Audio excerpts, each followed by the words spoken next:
Hello friends, టమాటా పచ్చడి ఎలా చేయాలో చూద్దాం. ఫ్రై చేసుకోవాలి మిర్చిని అంతే, ఏం లేదు. నూనె వేసుకొని అలాగే టమాటాలు ఈలోపు కట్ చేసి పెట్టుకోవాలి. ఆ టమాటాలు నేనే కట్ చేసా. టమాటాలను కూడా మనం ఫ్రై చేయాలి. ఆ టమాటాల్లో కొంచెం పసుపు వేసేసి సాల్ట్ వేసేసి ఫ్రై చేయాలి. మిర్చిని ఇంతలోపు మిక్సీలో వేసుకోవాలి. అట్లనే టమాటాల్లో చింతపండు వేసుకోండి, పుల్లగా మంచిగా ఉంటుంది. మిక్సీలోకి మిర్చి వేయాలి, అట్లనే సాల్ట్ కూడా వేసేసి చేసేయాలి. మిక్సీ చేసేయాలి. ఆ లోపు టమాటా అయిపోద్ది, టమాటాను కూడా వేయాలి. ఆ మిక్సీ కూడా మా మమ్మీయే కుట్టింది, భలేగుంది కదా.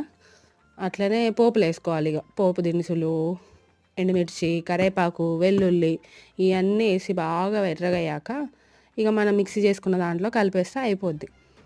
అసలు ఈ టమాటా పచ్చడి రోటీలోకి ఎంత బాగుంటుందంటే సూపర్ కాంబినేషన్. ఒకసారి ట్రై చేయండి.